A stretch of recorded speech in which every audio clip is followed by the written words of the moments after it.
الحمد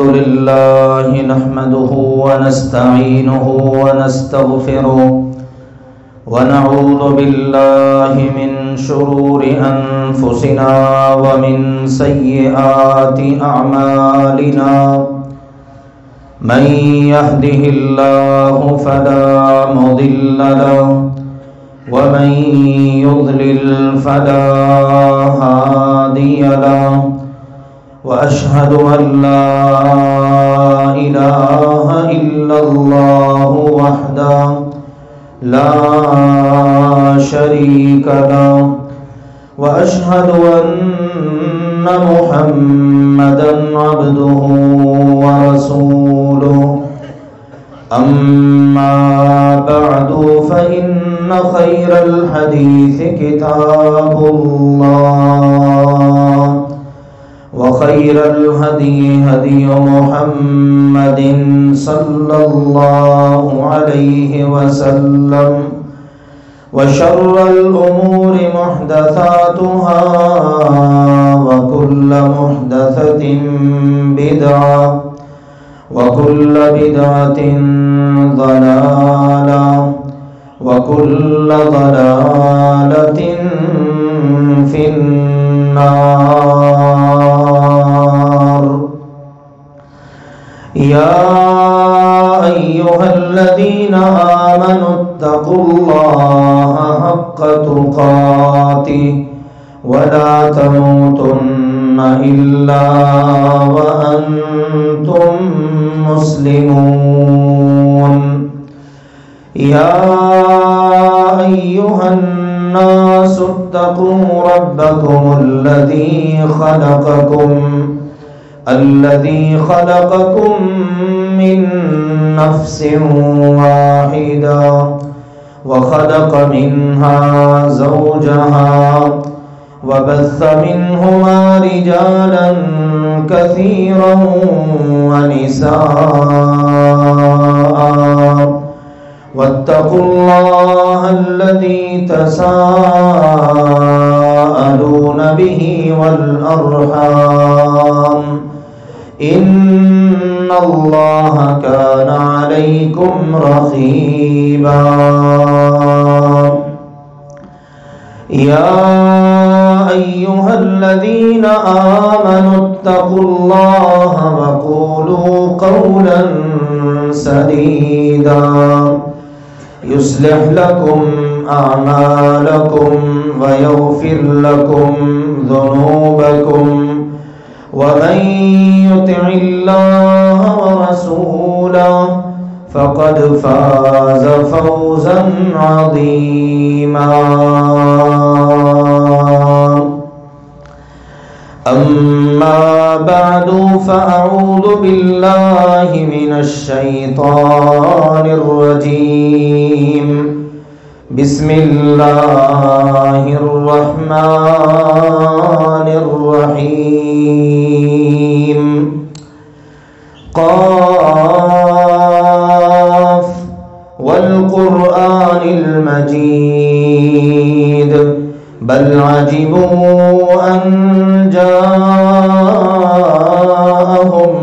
منذر منهم فقال الكافرون هذا شيء عجيب أإذا متنا وكنا ترابا ذلك رجع بعيد قد علمنا ما تنقص الأرض منهم وعندنا كتاب حفيظ بل كذبوا بالحق لما جاءهم فهم في أمر مريج.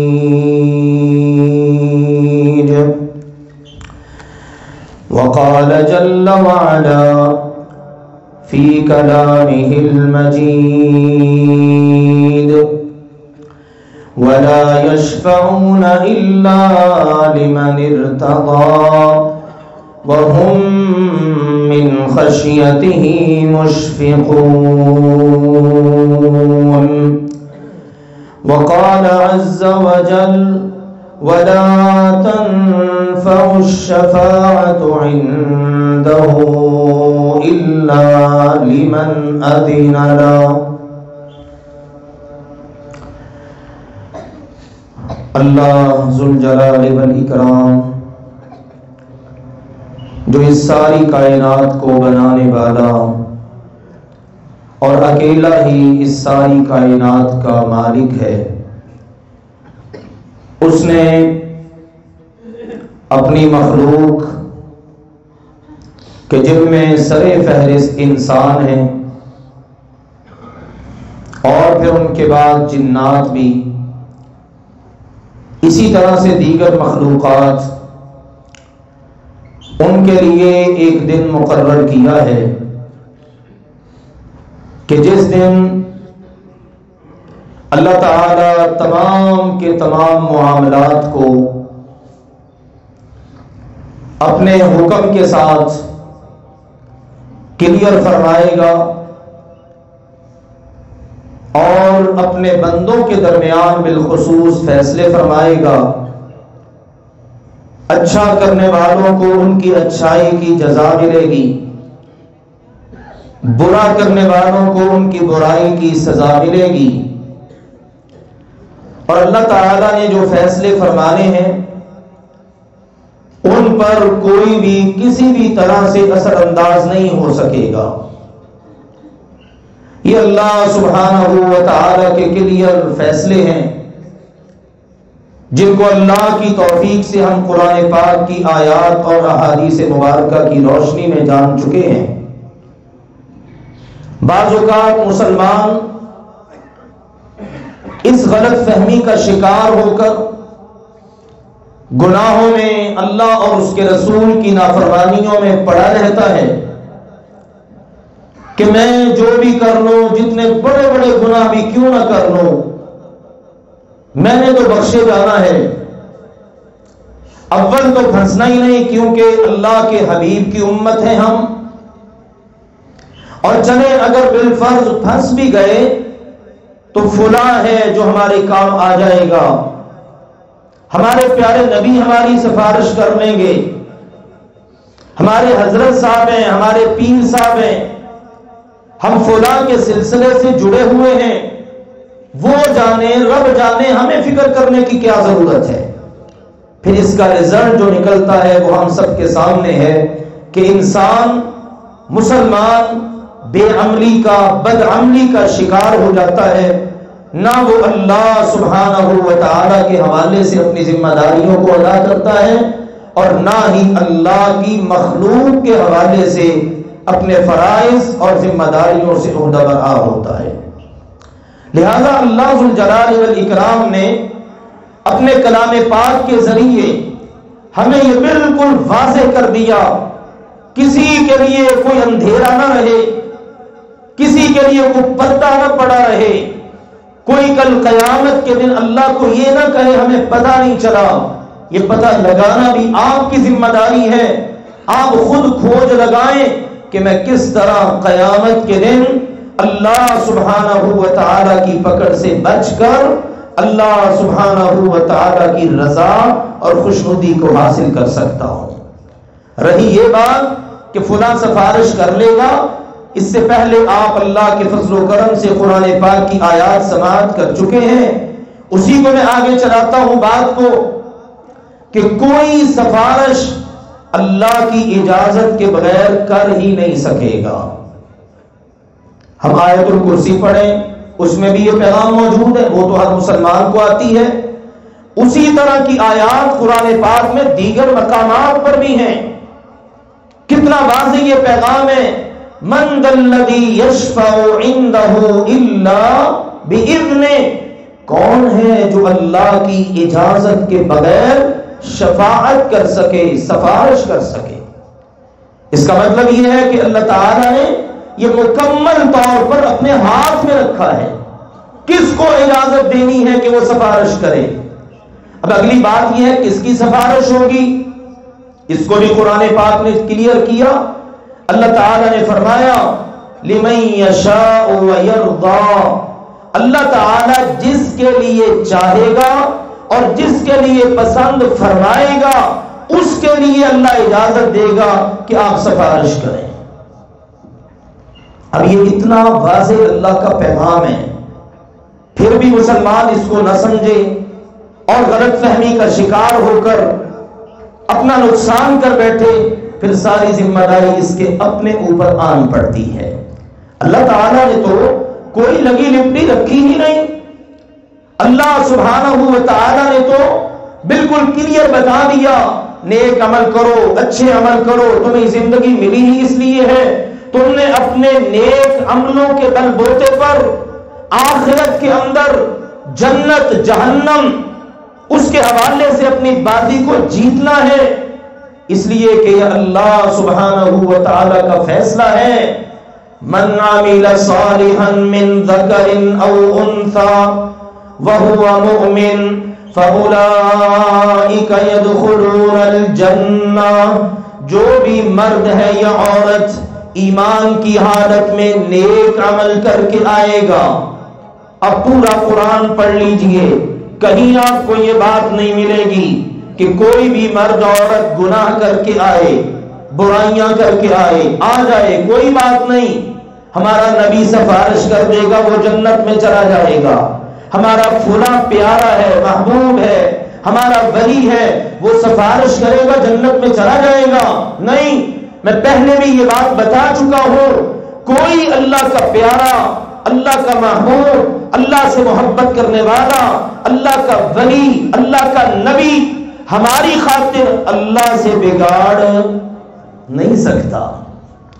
اس کی اللہ سے دوستی اتنی مضبوط ہے، دنیا کے اندر آپ دیکھ لیجئے، وہ دنیا کو خاطر میں نہیں لاتے، دنیا جاتی ہے تو جائے، پر رب کی دوستی پر آنچ نہ آئے۔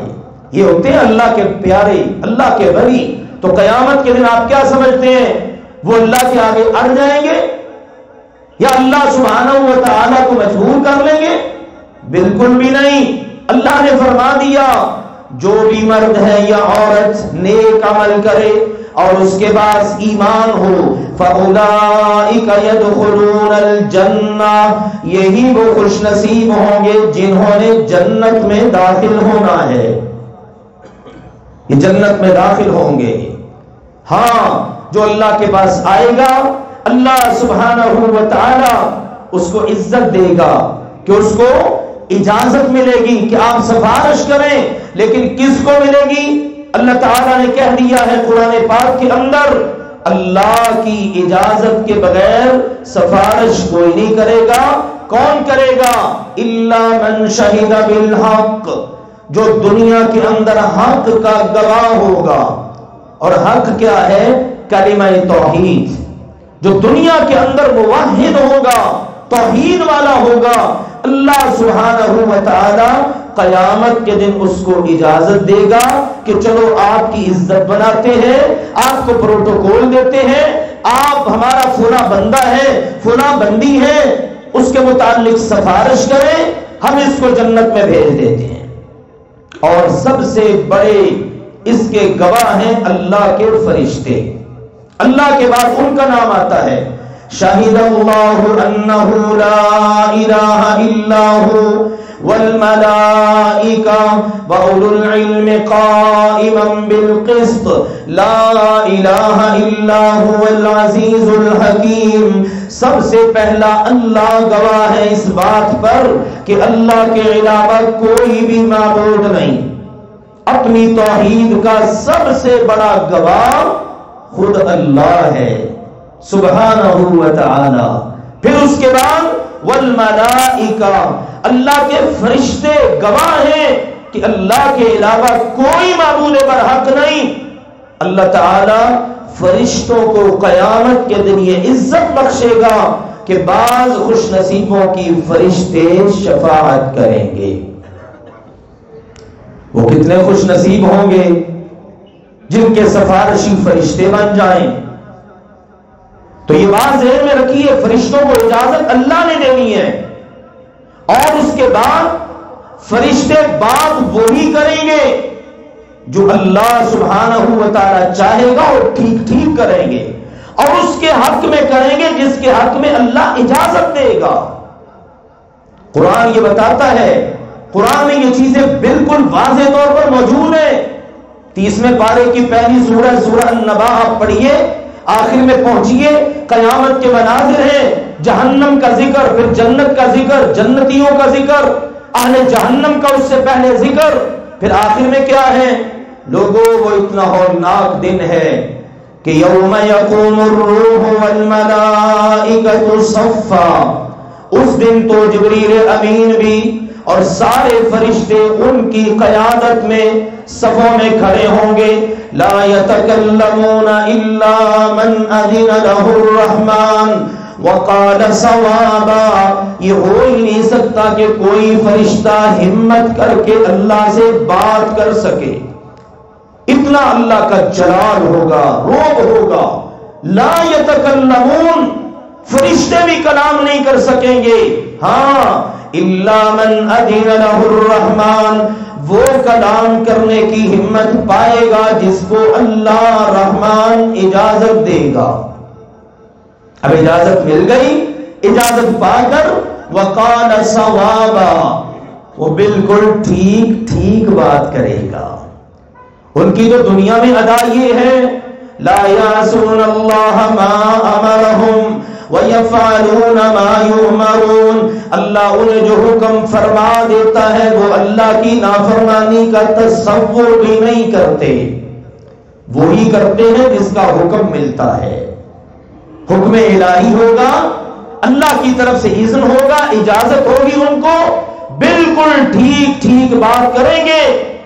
اللہ کی طرف سے اجازت پا کر اب وہ سفارش کریں گے، شفاعت کریں گے، اور نبی اکرم صلی اللہ علیہ وسلم نے بالکل کلیئر بتا دیا، آپ نے اپنی احادیث میں واضح کر دیا، خود اپنے بارے میں بھی اور دیگر تمام شفاعت کرنے والوں کے بارے میں بھی۔ آپ سے سوال ہوا، اللہ کے نبی جی، من ہوا احق بشفاعتک، آج ہمیں ذرا بتا دیجیے آپ کی شفاعت کا حقدار کون بنے گا؟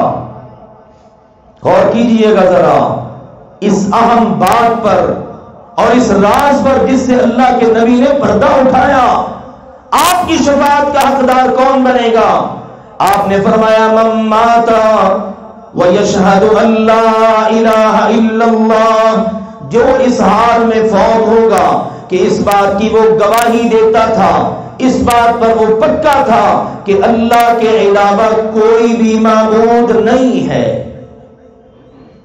اور دوسری حدیث میں من مات لا یشرک باللہ شیئا، جس کو اس حالت میں موت آ گئی کہ اس نے اللہ کے ساتھ کسی بھی چیز کو شریک نہیں بنایا، یعنی مطلب کیا ہے، اس کے عقیدے میں شرک نہیں تھا، وہ توحید والا تھا، وہ میری سفارش کا حقدار بنے گا۔ فرشتے بھی اسی کی سفارش کریں گے۔ اللہ تعالیٰ نے فرمایا سورۃ الانبیاء میں، یہ فرشتے اللہ کے معزز بندے ہیں، بل عباد مکرمون لا یسبقونہ بالقول، اللہ سبحانہ و تعالی کی بات سے وہ سبقت لے کر جانا، اس کا خیال بھی نہیں ان کو آتا کہ اللہ کی بات سے آگے بڑھ جائیں۔ اللہ کے معزز بندے ہیں اور اللہ کے حکم کے مطابق عمل کرتے ہیں۔ یعلم ما بین ایدیہم وما خلفہم، ان کے جو آگے ہے ان کے جو پیچھے ہے اللہ کو سب علم ہے۔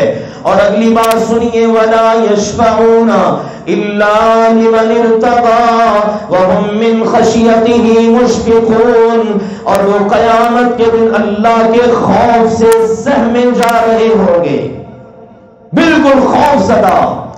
سورہ سبا میں یہ منظر ہے، اللہ تعالیٰ کی طرف سے جس وقت وحی کا نزول ہوتا ہے نا ان پر، تو ان کے ہوش حواس قائم نہیں رہتے۔ پھر جس وقت ہوش حواس قائم ہوتے ہیں ایک دوسرے سے پوچھتے ہیں ماذا قال ربکم، کیا فرمایا تمہارے رب نے؟ قالوا الحق، دوسرے والے کہتے ہیں بالکل جو رب نے کہا حق ہی کہا ہے۔ اتنا اللہ سبحانہ و تعالی کی وحی کا جلال ہوتا ہے۔ تو اللہ نے فرمایا وَلَا يَشْفَعُونَ الا لمن ارتضى، وہ شفاعت نہیں کریں گے مگر اسی کی جس کے لیے اللہ اجازت دے گا، اللہ راضی ہوگا، اللہ جس کے لیے خوش ہوگا نا کہ بھئی اس کی سفارش کرو، اس کو جنت میں بھیجنا ہے، جہنم سے بچانا ہے، فرشتے اس کی سفارش کریں گے۔ یومئذ لا تنفع الشفاعة الا من اذن له، اس دن کسی کو کوئی شفاعت کام نہیں دے گی، فائدہ نہیں دے گی مگر اسی کو جس کے لیے اللہ اجازت دے گا۔ اب یہ فرشتے اللہ سے اجازت پا کر شفاعت کریں گے، اللہ سبحانہ و تعالی کی اجازت سے جس کے حق میں شفاعت ہوگی نا اللہ تعالی شفاعت قبول فرما لے گا۔ اور کتنے ایسے بد نصیب بھی ہوں گے جن کے حق میں فرشتے سفارش کریں گے ہی نہیں۔ سورہ النجم پڑھیے، وَكَم مِّن مَّلَكٍ فِي السَّمَاوَاتِ لَا تُغْنِي شَفَاعَتُهُمْ شَيْئًا إِلَّا مِن بَعْدِ أَن يَأْذَنَ اللَّهُ لِمَن يَشَاءُ وَيَرْضَىٰ، کتنے فرشتے ہیں جو آسمانوں میں اللہ کے حکم کے مطابق اپنی ذمہ داریاں ادا کر رہے ہیں۔ کم من ملک فی السماوات، آسمانوں میں کتنے فرشتے ہیں، شمار میں نہیں، اللہ نے مختلف ذمہ داریاں لگا رکھی ہیں۔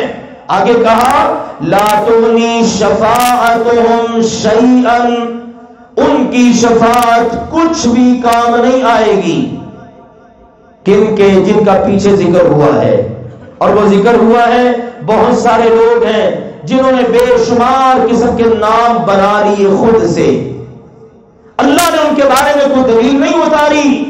ان ہی الا اسماء سمیتموها انتم وآباؤکم ما انزل اللہ بها من سلطان، اللہ نے فرمایا نام ہے جو ان لوگوں نے اور ان کے بڑوں نے بنا لیے، یہ فلاں ہے، یہ فلاں ہے، یہ کام کرتا ہے، یہ کام کرتا ہے، اس کے بس میں یہ ہے، اس کے اختیار میں یہ ہے، یہ سب نام ہے جو تم نے تمہارے بڑوں نے رکھے۔ ما انزل اللہ بها من سلطان، اللہ تعالی نے تو ان کے متعلق کوئی دلیل اتاری ہی نہیں، کسی کو اللہ نے کوئی سرٹیفکیٹ نہیں دیا کہ میرے اختیارات فلاں کے پاس ہیں، میں نے فلاں کو یہ ذمہ داری سونپ رکھی ہے۔ وہ فرشتے جن کو اللہ نے ڈیوٹیاں دے رکھی ہیں ان کی حالت یہ کہ عباد، وہ بھی اللہ کے غلام بندے ہیں، وہ بھی قیامت کے دن جب سفارش کریں گے اللہ کی اجازت سے کریں گے ان کے حق میں کہ جنہوں نے اللہ کے ساتھ شرک کیا ہوگا۔ لا تغنی شفاعتهم شیئا، ان کے حق میں فرشتے سفارش کریں گے نہیں کہ ان کو فائدہ دے سکے۔ ہاں الا من بعد ان یأذن اللہ لمن یشاء ویرضیٰ، مگر ان کو فرشتوں کی شفاعت اللہ کی اجازت سے ضرور فائدہ دے گی جن کے پاس عقیدہ توحید ہوگا، اور پھر اللہ ان کے حق میں پسند فرمائے گا، اللہ راضی ہو جائے گا، اللہ چاہے گا کہ میرے فرشتے سفارش کریں۔ اور ہم نے حدیث ذکر کی ہے اپنے ایک جمعہ میں، اللہ کے نبی صلی اللہ علیہ وسلم نے فرمایا فرشتے سفارش کریں گے، اللہ کے نبی سفارش کریں گے، نیک لوگ شفاعت کریں گے۔ جب یہ سب کر لیں گے نا تو اللہ سبحانہ و تعالیٰ پھر اپنے بارے میں فرمائے گا سب نے سفارش کر لی ہے الا الرحمن، اب رحمان باقی ہے۔ پھر اللہ رحمان خود اپنے حکم سے، اپنے فیصلے سے، اللہ تعالیٰ آخر میں رہ جانے والے وہ جو جنتی ہوں گے، جہنم میں ابھی اپنی سزا پا رہے ہوں گے، اللہ اپنے حکم سے ان کو جہنم سے نکال کر جنت میں داخل فرمائے گا۔ لیکن میرے عزیزوں، آخر میں یہ بات عرض کروں، ہمیشہ کوشش یہ ہونی چاہیے اللہ تعالیٰ ایسے عمل کرنے کی توفیق عطا فرمائے کہ ہمیں رکنا ہی نہ پڑے۔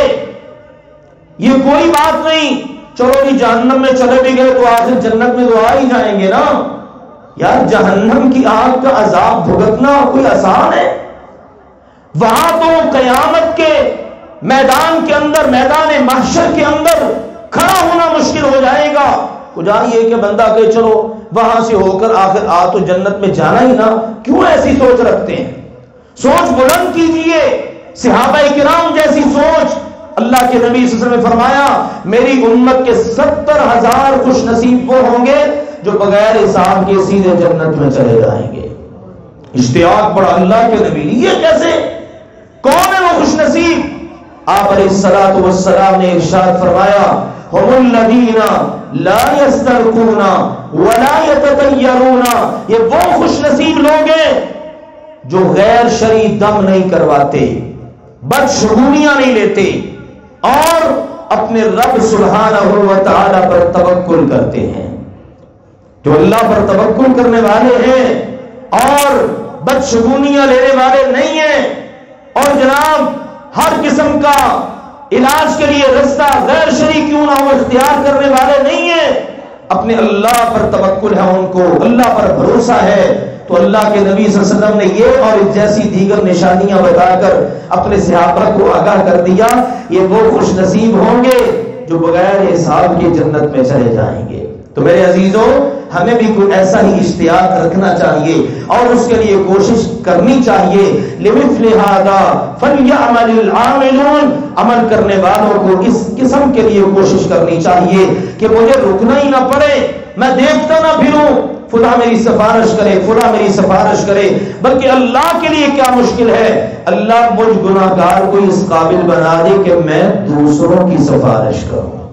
اللہ اس میں یہاں پر ہم سب کو فائز فرما دے. اور ہاں نبی اکرم صلی اللہ علیہ وسلم نے ایسے لوگوں کا تذکرہ کیا ہے. آج تو ہم نے فرشتوں کا کچھ ذکر کیا ہے، اگلی بار انشاءاللہ تعالی انبیاء کا، پھر اولیاء کرام کا، پھر امت کے ایسے لوگ کہ جو انشاءاللہ قیامت کے دن شفاعت کریں گے ان کا تذکرہ بھی آئے گا تاکہ ہم بھی وہ عمل کریں کہ اللہ کرے ہم بھی اس قابل ہوں کہ ہم دوسروں کے انشاءاللہ قیامت کے دن جنت میں جانے کا ذریعہ بن سکیں. وآخر دعوانا ان الحمدللہ رب العالمین.